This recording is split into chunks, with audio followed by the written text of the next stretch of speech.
ये लोग यहाँ कब तक रहेंगे? मनीषा अपने पति परेश से बोली। ये लोग? कौन लोग? जिनके बारे में तुम बात कर रही हो वो कोई लोग नहीं, मेरे मम्मी पापा हैं। उनके लिए सम्मानित शब्दों का प्रयोग करो। और रही जाने की बात, तो वे क्यों जाएंगे?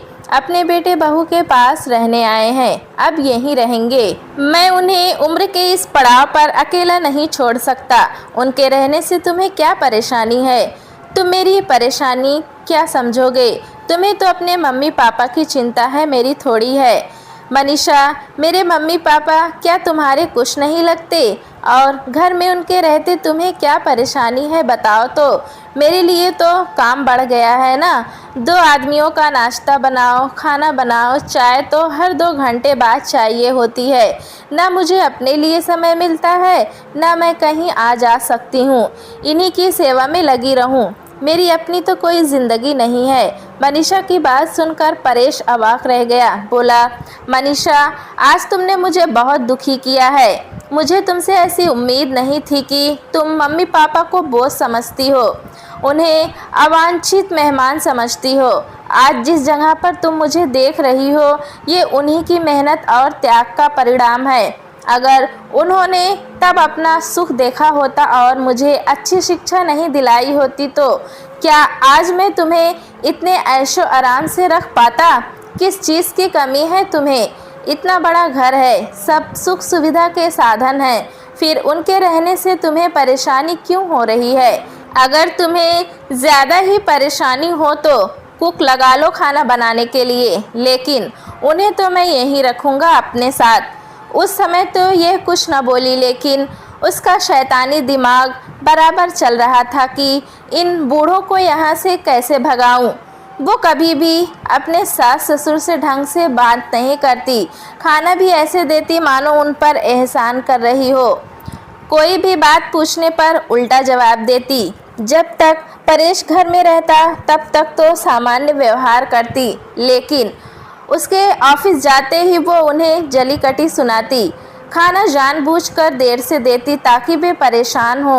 एक दिन सास सरिता जी ने कहा, मनीषा बेटा, खाना समय पर दे दिया करो। तुम्हारे ससुर जी को शुगर की बीमारी है, वे ज़्यादा देर भूखे नहीं रह सकते और समय पर उन्हें दवा लेनी होती है। वो उन पर एकदम बिफर पड़ी, चिल्लाते हुए बोली, मैं आप लोगों से परेशान हो गई हूँ। जब देखो तब भूख लगी रहती है। नाश्ता दो, खाना दो, बीच बीच में चाय दो। समझ में नहीं आता बैठे बैठे बुढ़ापे में इतनी भूख कैसे लगती है।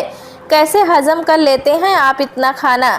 मैंने तो सुना था कि बुढ़ापे में खुराक कम हो जाती है। यहाँ तो सारा दिन खाने को चाहिए। सरिता जी सख्ते में आ गई। ये सब सुनकर वे चुप रहीं, सोचती, अब क्या करूं? पति के खाने का समय कब से हो गया, 2 बज रहे हैं। कब दवा खाएंगे? तबीयत वैसी ही ठीक नहीं है। फिर वो बोली, अच्छा तो तुम आराम करो, मैं ही ले लेती हूँ खाना, कहकर जैसे ही वे रसोई की तरफ बढ़ी, मनीषा दहाड़ते हुए बोली, खबरदार मम्मी जी, जो आपने रसोई में कदम रखा, ये मेरा घर है। हर जगह आपको जाने की अनुमति नहीं है। चुपचाप कमरे में जाइए, मैं लाती हूँ खाना। इतना अपमान होने पर उनकी आंखों में आंसू आ गए, लेकिन अपने को संयत कर कमरे में गई। भूख से व्याकुल राजीव जी बोले, ले आई खाना? मनीषा ला रही है। आधा घंटा हो गया, खाना नहीं आया। सरिता जी डर रही थी कि कहीं राजीव जी की शुगर डाउन ना हो जाए। अपने अपमान को भूलकर वे बाहर आई तो देखा मनीषा आराम से बैठी नेल पॉलिश लगा रही थी।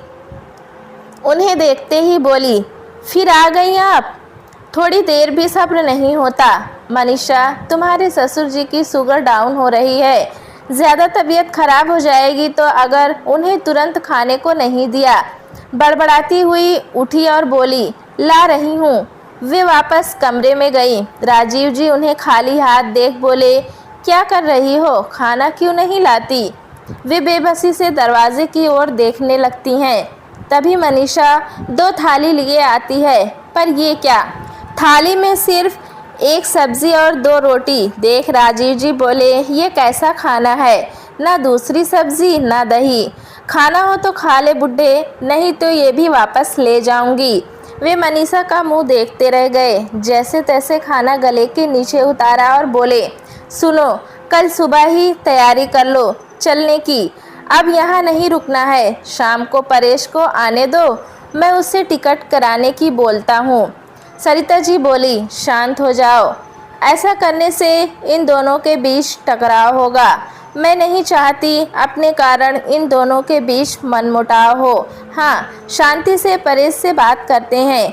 अभी आप दवा लेकर आराम करिए, मैं परेश से बात कर लूँगी। परेश रात लेट आया तो वह जैसे ही मम्मी पापा के पास जाने लगा, मनीषा ने रोक दिया। वो खाना खाकर सो गए हैं, सुबह बात कर लेना, अभी तुम भी खाना खाओ। असल में उसने शाम को भी खाना ढंग से नहीं दिया था, तो उसे डर था कि कहीं वे परेश को बता न दे। सुबह परेश को किसी मीटिंग के चक्कर में जल्दी निकलना पड़ा, सुबह सुबह भी नहीं मिल पाया था। शाम को जब वह आया तो सीधा उनसे मिलने पहुंचा। उनकी मनोदशा उसे कुछ ठीक नहीं लगी। पूछने पर बोले, बेटा मन नहीं लग रहा है, तुम हमारा टिकट करा दो, हम आज ही निकल जाएंगे। कैसी बातें कर रहे हैं आप? अभी आपका चेकअप होना बाकी है, फिर दवाइयाँ बदली जाएंगी। पूरा ठीक हुए बिना मैं आपको कहीं नहीं जाने दूंगा। अभी मैं थोड़ा बिजी हूँ, फिर आप भी स्वस्थ नहीं हैं। थोड़ा दिनों बाद आपको घुमाने फिराने भी ले जाऊंगा, तब आपको अच्छा लगेगा। तभी पापा कुछ कहने जा रहे थे कि सरिता जी ने इशारा कर उन्हें रोक दिया। तभी कंपनी ने 15 दिन के लिए उसे यूएस जाने को बोला और उसे जाना ही पड़ा। अब तो मनीषा के मन की मुराद पूरी हो गई थी।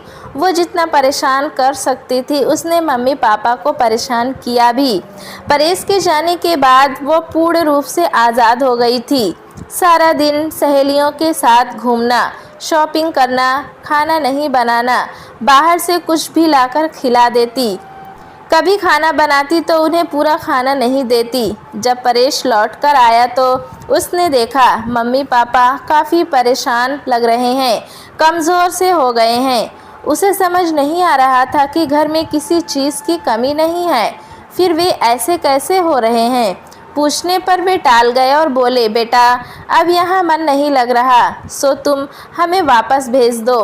ठीक है, सोचता हूँ, कह वो ऑफिस के लिए निकल गया। तभी दो बासी रोटियां और थोड़ा सूखी सब्जी थालियों में रख मम्मी पापा को खाना देने जा रही थी। मनीषा की डोरबेल बजी। थालियां ऐसे ही डाइनिंग टेबल पर रख वह दरवाज़ा खोलने गई। सामने परेश को खड़ा देख उसके चेहरे का रंग उड़ गया। थोड़ी हड़बड़ाहट में बोली, आप कैसे आ गए? उसकी हड़बड़ाहट देख वो समझ गया, ज़रूर कुछ दाल में काला है। उसे एक तरफ करते हुए वो अंदर आया तो टेबल पर थालियां देखकर पूछा, ये क्या है, किसको दे रही हो? वो तो मैं ऐसे ही रख रही थी। जल्दबाजी में कोई उत्तर नहीं सूझा। थालियों में बासी रोटी और सब्जी सजा कर रख रही थी। सच बोलो, ये किसे दे रही थी? कहते हुए परेश सीधा मम्मी पापा के कमरे में चला गया। देखकर हैरान हो गया। पापा भूख से परेशान होकर बैठे थे, मम्मी भी पास बैठी परेशान थी। दोनों की आंखें आंसुओं से भरी थी। आप लोगों ने अभी तक खाना नहीं खाया? परेश की आवाज़ सुन दोनों चौंक गए। वे कुछ नहीं बोले।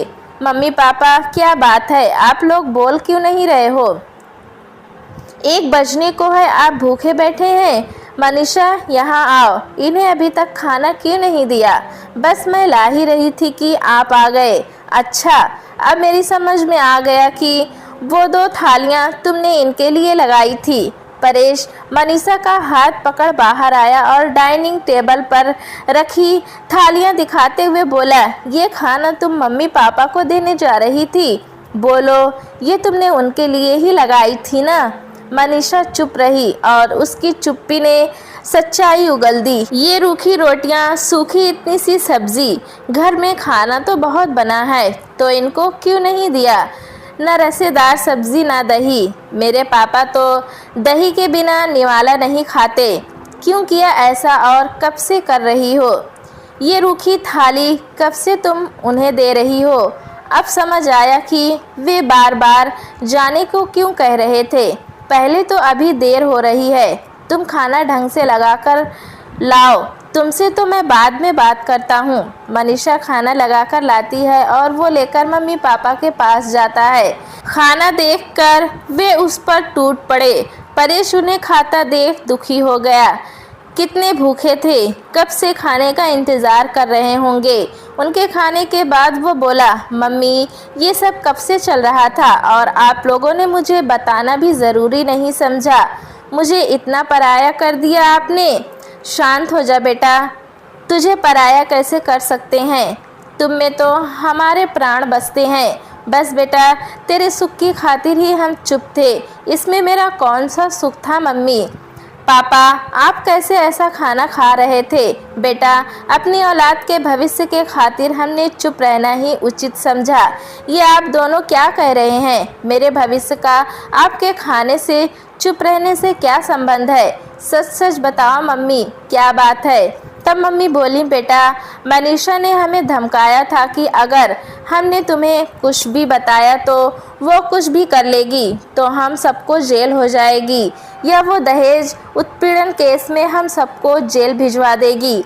हमारा तो बुढ़ापा है जो होता बेटा, तुम्हारे तो पूरा जीवन बर्बाद हो जाता। हम यहाँ तुम्हारे पास रहने आए थे, न कि तुम्हारे बीच झगड़े का कारण बनने, ना ही तुम्हारी गृहस्थी उजाड़ने। माफ़ करना बेटा, हम बहुत डर गए थे। ऐसा माहौल अपने परिवार में हमने कभी नहीं देखा, इसलिए हम बार बार तुमसे जाने की बात कर रहे थे, लेकिन तुम भेजना ही नहीं चाहते थे और मनीषा हमें रखना नहीं चाहती थी, इसलिए वो हमें हर तरह से परेशान कर रही थी ताकि हम वापस लौट जाएं। और वो पापा आपको चेकअप के लिए ले गई थी। नहीं बेटा, उसने साफ मना कर दिया कि मेरे पास इन सब फालतू बातों के लिए पैसे नहीं हैं, और बोला बुढ़े कितना जिएगा, क्या करेगा, ज़्यादा जीकर मरता क्यों नहीं जो पीछा छूटे। सुनकर परेश का खून खौल उठा। वो जाकर मनीषा से बोला, ये मैं क्या सुन रहा हूँ मनीषा, मैंने तुम पर कितना भरोसा किया कि तुम मम्मी पापा को अच्छे से रख रही हो। मैं बेफिक्र था कि तुम कितना ख्याल रखती हो, क्योंकि जब भी पूछता तुम कहती खाना खा लिए सो गए।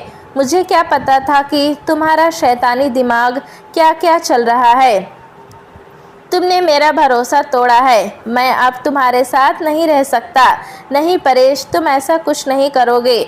मैं अपनी गलती की माफ़ी मांगती हूँ। माफ़ी तो गलती की मिलती है, पर तुमने तो गुनाह किया है और गुनाह की सिर्फ सज़ा मिलती है जो तुम्हें मिलकर रहेगी। परेश प्लीज़ ऐसा मत करो, मुझसे गलती हो गई। गलती हो गई कितना छोटा शब्द है। मैंने उन्हें यहाँ आराम से रहने के लिए बुलाया था। पापा की तबीयत खराब थी सो उनका इलाज कराना चाहता था, लेकिन तुमने उन्हें भरपेट खाना भी नहीं दिया, भूखा मारा, उन्हें धमकाया, प्रताड़ित किया। वे मेरे भविष्य के खातिर सब सहन करते रहे। वे मेरे माता पिता हैं, कभी सपने में भी हमारा बुरा नहीं सोच सकते, और तुमने क्या किया। परेश गुस्सा थूक दो, मैं माफ़ी मांगती हूँ तुमसे। मुझसे माफ़ी क्यों, गुनहगार तो तुम मम्मी पापा की हो जिन्हें इस उम्र में इतना दुख दिया, अपमानित किया। माफ़ी जाकर उनसे मांगो, लेकिन अपने किए की सज़ा भुगतने को भी तैयार रहो। मैं तुम्हें घर से जाने की तो नहीं कहूँगा, क्योंकि तुम्हारे माता पिता को दुख होगा। मैं उन्हें भी अपने माता पिता ही समझता हूँ, सो तुम्हारी करनी की सज़ा उन्हें नहीं दूंगा। बेशक तुम इस घर में रहोगी, पर अब हमारा आपस में कोई संबंध नहीं रहेगा। हम एक ही घर में अजनबियों की तरह रहेंगे। नहीं परेश, तुम ऐसा नहीं कर सकते। कर सकता हूँ। तुमने मुझसे कहा था कि मैं मम्मी पापा के साथ नहीं रह सकती, तो सुनो, वे अब अस्थायी तौर पर यहीं रहेंगे। तुम्हें रहना है तो रहो, वरना जा सकती हो। तभी उसके मम्मी पापा भी बाहर आ जाते हैं और परेश की बात सुन लेते हैं। वे परेश को समझाते हैं कि बेटा, बहू से ऐसे नहीं कहते, गलती इंसान से हो जाती है, उसे माफ़ कर दे। पापा, दोषी तो वो आप लोगों की है, माफ़ी तो आपसे मांगेगी। मनीषा मम्मी पापा से अपने किए की माफ़ी मांगती है। वे कहते हैं जो हुआ बहू उसे भूल जाओ, पर जीवन में याद रखना कि बुढ़ापा सबको आता है। आज जो तुम कर्म करोगी वही आगे काटोगी। आज जिस अवस्था में हम हैं, कल इसी अवस्था में तुम भी आओगी।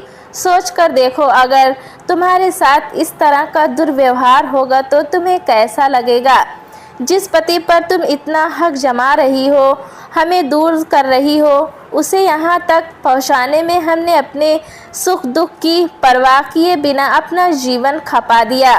हर माता पिता चाहते हैं उनका बेटा उनसे आगे निकले। खुशी खुशी अपनी ज़रूरतों को नज़रअंदाज कर बेटे के सुख के लिए सोचा, तो क्या आज हमारा इतना भी बेटे पर हक नहीं कि कुछ दिन उसके साथ हंसी खुशी गुजार सकें। हमने तुम्हारे साथ क्या बुरा किया जो तुमने सोच लिया कि हम यहाँ नहीं रह सकते। मनीषा, तुम्हारे भी भाई हैं। कल को तुम्हारी भाभी तुम्हारे मम्मी पापा के साथ यही कहानी दोहराएं तो तुम्हें कैसा लगेगा। शांत मन से सोचो बेटा। जो माँ बाप बच्चों को सहारा देकर इस योग्य बनाते हैं कि वो सुखमय जीवन जी सके, तो उससे बुढ़ापे में सहारे की उम्मीद रखना गलत है क्या। बेटा, पारिवारिक मूल्यों को समझो और परिवार में मिलजुल कर रहने की भावना से हंसी खुशी रहो। देखो जीवन कितना आनंदमय हो जाएगा। बड़ों के रहने से, उनकी छत्र छाया से परिवार का कभी अहित नहीं होता, बल्कि उनके आशीर्वाद से परिवार फूलता फलता है। नई पीढ़ी में संस्कार अपने आप ही समाहित हो जाते हैं, क्योंकि जो वे अपने मम्मी पापा को करते बचपन से देखते हैं, वही संस्कार कहीं गहरे उनके मन में बैठ जाते हैं। उन्हें सिखाने की ज़रूरत नहीं पड़ती। बेटा, ऐसा गलत व्यवहार करके तुमने अपने माता पिता की परवरिश को भी झूठा साबित कर उसे भी शर्मिंदा कर दिया। बस इतना ही कहना है, आगे तो खुद समझदार हो। मनीषा सिर झुकाए खड़ी अपने किए पर पछताते हुए आंसू बहा रही थी और सोच रही थी कि आगे से ऐसी गलती कभी नहीं करूँगी। दोस्तों, कहानी कैसी लगी हमें कमेंट पे ज़रूर बताएं। चैनल पे नए हैं तो एक लाइक और सब्सक्राइब करना ना भूलें।